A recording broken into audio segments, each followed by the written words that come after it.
السلام علیکم دوستو، آج کی کہانی کا نام ہے کامیابی مل گئی۔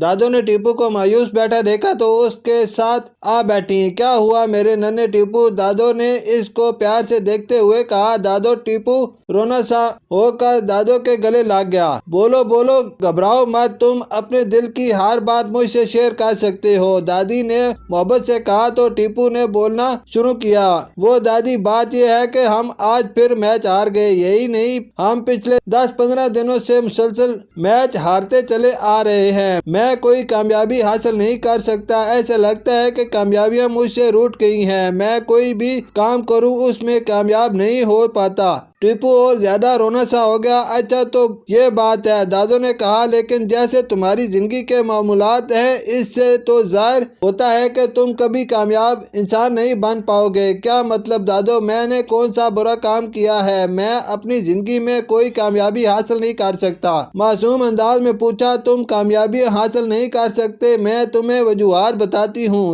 دادو وجوہات بتانے لگی۔ پہلی وجہ تو یہ ہے کہ صبح سویرے نہیں اٹھتے، غفلت کی نیند سوتے رہتے ہو، کاہلی اور سستی میں پڑے رہتے ہو۔ دوسری وجہ یہ ہے کہ چڑچڑے رہتے ہو، اللہ کو یاد نہیں کرتے، حد سے زیادہ شرارتیں کرتے ہو، نہ ہی اپنے کمرے کو صاف رکھتے ہو اور نہ ہی گھر میں صفائی رکھتے ہو، ضد کرتے ہو، اپنی فضول خواہشات پوری کرواتے ہو۔ اس طرح کی کئی اور وجوہات میں جس سے تم کامیاب نہیں ہو پاتے۔ اگر کامیابی پانا چاہتے ہو تو اپنی ساری بری عادت چھوڑ دو۔ ٹھیک ہے، میں ایسا ہی کروں گا، ٹیپو نے کہا اور اپنی کئی بات پر عمل بھی کیا۔ اس نے ساری بری عادتیں چھوڑ دی اور ایک شام وہ خوشی خوشی دادو کے پاس آیا اور خوشی سے بولا، دادو ہم میچ جیت گئے، میں نے ساری بری عادات چھوڑ دی اور آخر کار کامیابی پا ہی لی۔ دادو ٹیپو کی کامیابی پر بہت خوش تھی۔ اب آپ کی باری ہے دوستو، بری عادت ترک کرو، زندگی بدلو اور کامیابیاں ہی کامیابیاں پاؤ۔ شکریہ۔